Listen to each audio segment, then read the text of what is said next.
la tristesse arrive, je sais tu es là, toujours près de moi.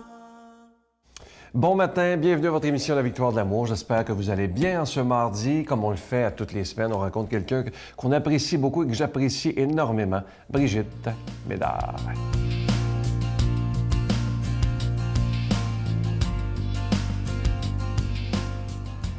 Bonjour tout le monde! Aujourd'hui, je vais vous parler de l'homme que j'aime énormément, à part mon mari, là, Saint Joseph. Le Saint Joseph de la Bible, le mari de Marie et puis le père adoptif, le père de cœur de Jésus.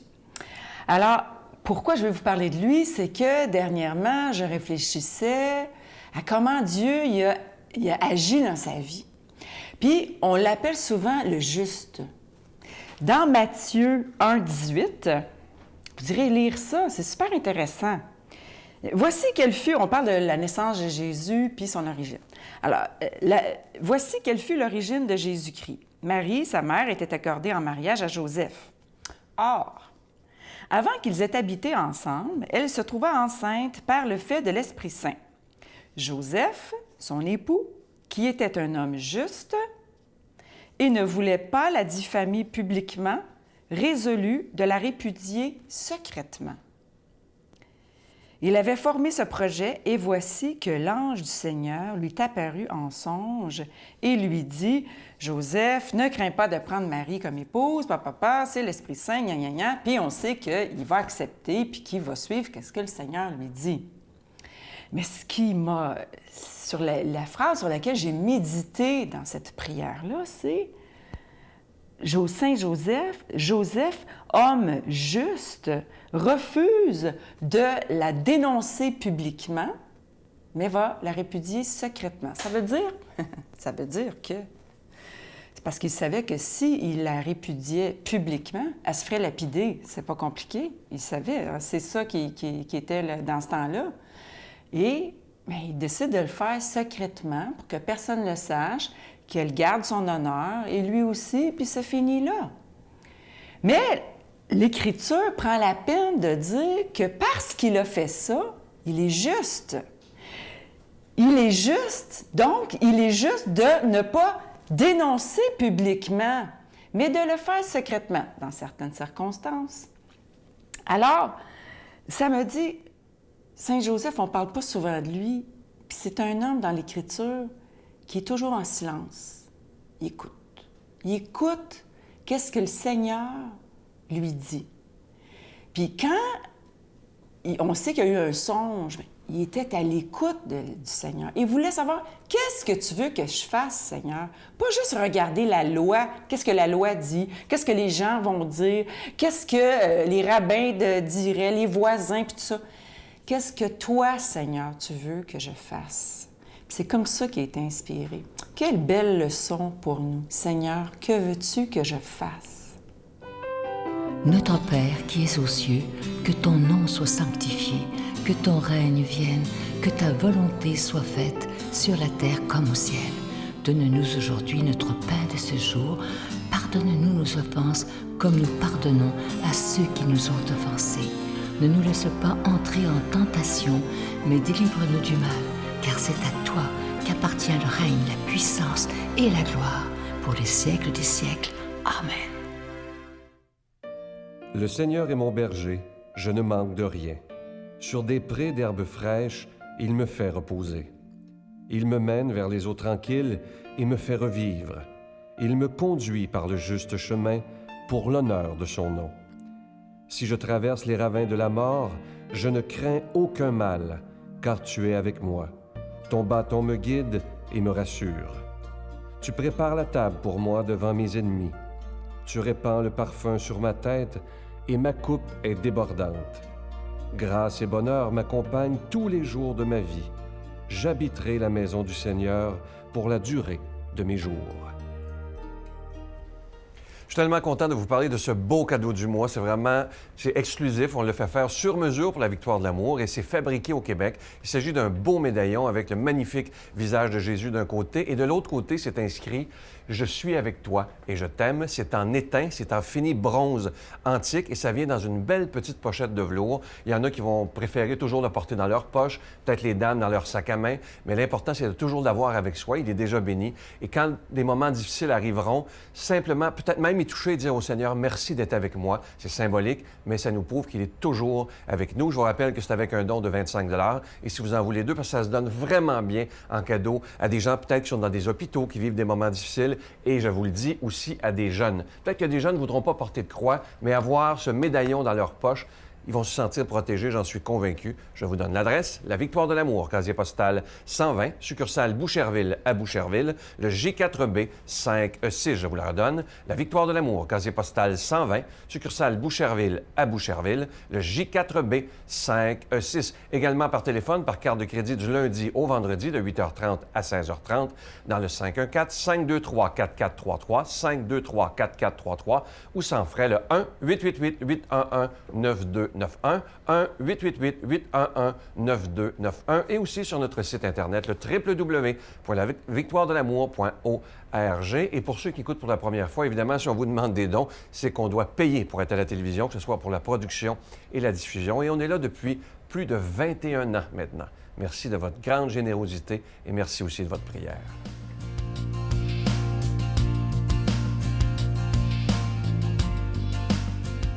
Mon Dieu, donnez-moi la sérénité d'accepter les choses que je ne peux changer, le courage de changer les choses que je peux et la sagesse d'en connaître la différence. Amen. Quand je vous dis passionné de la parole de Dieu, je n'ai même pas besoin de le nommer, mais je vais le nommer quand même, notre ami l'abbé Robert Lemire.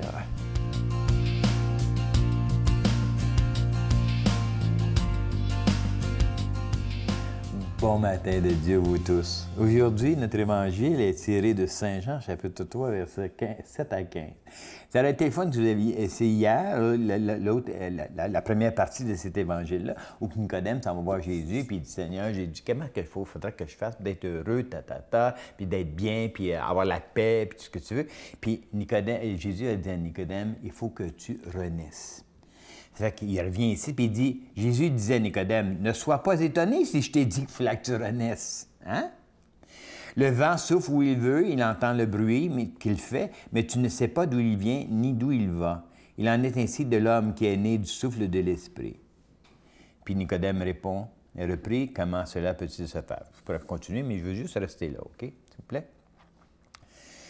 Il faut qu'il renaisse. Nicodème avait dit à Jésus, tu vas grosseur que je suis, je ne peux pas renaître, je ne peux pas retourner dans le sein de ma mère une seconde fois. Puis Seigneur a dit, hey, t'as rien compris, toi, man. T'as rien compris. Quand moi, je t'invite à renaître, puis c'est là que je me suis posé la question à moi, Seigneur, quand tu m'invites à renaître, qu'est-ce que tu m'invites à faire, dans le fin fond? Donc, le mot renaître, c'est recommencer, tu sais. Et puis, en quelque part, moi, en tout cas, en priant, je me suis dit, tu veux que je renaisse, Seigneur. C'est-à-dire, tu veux pas que je reste pogné. Tu veux pas que je reste encadré ou encimenté, si tu veux. Renaître. Donc, mais il m'invite à renaître constamment. Donc, à chaque fois, je disais ça à Hélène l'autre jour. J'ai dit, tu sais, quand je fais des homélies, Hélène, je garde pas les papiers, je les jette. Je les jette après. Toutes mes choses, je les jette. Parce que si je fais pas ça, je vais rester encadré dans un bloc. Puis, je vais toujours répéter la même affaire. Mais Dieu ne veut pas ça. Il veut que je renaisse. C'est-à-dire, il veut reprendre où tu es rendu, chemine, puis après ça, regarde les textes, puis renaît. C'est-à-dire, regarde ça avec une nouvelle façon. Regarde ça avec où tu es rendu. Puis tu vas t'apercevoir que, il y a quelque chose de neuf à chaque fois. Donc, Jésus-Christ nous invite, chacun de nous, à ne pas nous encimenter, si tu veux. Pour ceux qui disaient, tu sais, quand il dit, tu entends le vent, tu sais d'où il vient, tu ne sais pas d'où il va, mais laisse-toi aller. Laisse le vent de l'Esprit Saint venir te parler. Parce qu'il y a des choses, il y a des changements. Puis, moi, je dis toujours que l'Évangile est évolutive, OK? Elle évolue avec moi. Donc, à chaque fois que je regarde l'Évangile, elle ne me dit jamais la même affaire. Parce que des fois, je vais juste pogner un petit mot. Renaître, comme exemple. Le petit mot renaître. Bon, faut que tu renaisses, ouais. Non. Hey, ça a une profondeur incroyable quand tu le regardes. C'est toute ta vie, ça. Tu sais, regarde, juste un exemple. Tu sais, moi, j'aime pas les légumes. OK, j'aime pas les légumes, vraiment pas les légumes. Puis là, tout d'un coup, quand j'ai eu les enfants, j'ai commencé à leur donner des légumes, etc. Puis, il faudrait, si je veux qu'ils mangent des légumes, il faudrait que j'en mange moi aussi. Oh, Seigneur, j'aime pas ça. Puis ils mangent quand même manger des légumes. Tu sais quoi, j'ai commencé à aimer ça. Je m'en vais en quelque part. Tu dirais pas où? Puis là, je dis, elle me donne à manger, puis il n'y a pas de légumes dans mon assiette. Je dis, hey, il n'y a pas de légumes. Elle dit, t'aimes pas ça? Je dis, j'aime pas ça. T'aimes ça des légumes? Non, t'aimes pas ça des légumes. Ben oui, j'aime ça des légumes. Ben, tu t'aimes pas ça quand t'étais petit. Puis tu sais, ben oui, quand j'étais petit, j'ai cheminé. Tu vois-tu combien de fois ton mari, ta femme, tes enfants, t'es as encadrés bien comme il faut, OK, là? Et puis là, ils ont changé, mais toi, tu les laisses pas changer. Ah oui, non, mais j'ai changé. Non, t'es toujours pareil. C'est pas vrai. On change, on est en cheminement, renaître. On passe notre temps à renaître à quelque chose de nouveau parce qu'on a appris quelque chose. J'ai lu un livre, wow, j'avais pas vu ça avant. Hop, je suis rené. Donc, la parole de Dieu, c'est la même affaire. À chaque fois que je lis la parole de Dieu, je suis plus le même après. Pourquoi? Parce que je la regarde avec les yeux de mon cœur puis les yeux du Dieu qui m'habite. Puis le Dieu qui m'habite, lui, il renaît. Parce qu'il vient me donner ce que j'ai besoin au moment où j'ai besoin. Hey, c'est ça la parole de Dieu. Tu sais, un enfant de 5 ans va lire quelque chose, puis après ça, il va le lire à 15 ans, puis à 20 ans. Il n'a pas la même mentalité, il a appris des affaires nouvelles. Fait qu'il lit la même phrase, la même chose, mais c'est jamais la même chose qui vient dans sa tête. C'est la même chose avec la parole de Dieu. Pour ça, tu dis, moi, je connais ce texte-là. Moi, je le connais. Non.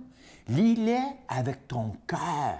Lis-les avec ce que tu es le plus profond. Puis je te garantis, moi, tu vas toujours trouver quelque chose d'extraordinaire, de nouveau, si tu veux.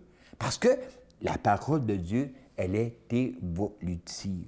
Puis c'est ça que moi, je rends grâce au Seigneur, tu sais. Puis ça, il dit jamais ça. Moi, je dis, comment ça peut se faire? Puis Jésus, il s'est fâché un petit peu. Il dit, toi qui es chargé d'instruire Israël, tu ne connais pas ces choses-là. Amen, je te le dis, nous parlons de ce que nous savons et nous témoignons de ce que nous avons vu et vécu. Donc, ça veut dire que si tu ne prends pas le risque d'expérimenter la parole de Dieu, tu ne pourras jamais changer. Prends le risque de croire à l'amour de Dieu. Prends le risque de croire au pardon de Dieu. Prends le risque de croire que tu es un aimé, puis que tu es spécial aux yeux de Dieu. Puis là, tu vas expérimenter ça, puis là, tu vas pouvoir changer des choses. Tu vois-tu? Prendre le risque de croire la parole de Dieu. Puis c'est ça que je demande au Seigneur pour toi, au nom du Père et du Fils et du Saint-Esprit. Amen. Bonne journée. Je vous salue Marie, pleine de grâce. Le Seigneur est avec vous. Vous êtes bénie entre toutes les femmes, et Jésus, le fruit de vos entrailles, est béni. Sainte Marie, Mère de Dieu, priez pour nous pauvres pécheurs, maintenant et à l'heure de notre mort. Amen.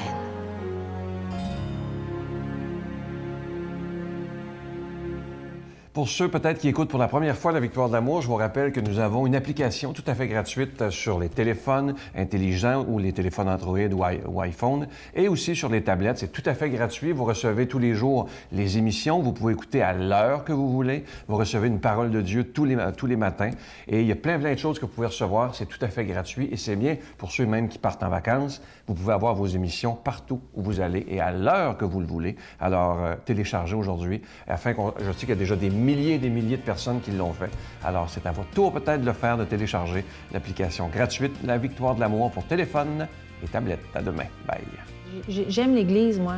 C'est un lieu que je trouve ressourçant. Et vous êtes fière d'avoir reçu cette chose-là, cette foi-là de votre père? Ben oui, moi, ça m'habite. Hein? Ça fait de moi la personne que je suis aujourd'hui. Et puis, ça... Et c'est pleine d'amour aussi. Exactement. Puis la foi que les choses vont aller aussi en s'améliorant. La foi, ça donne ça aussi. Oui.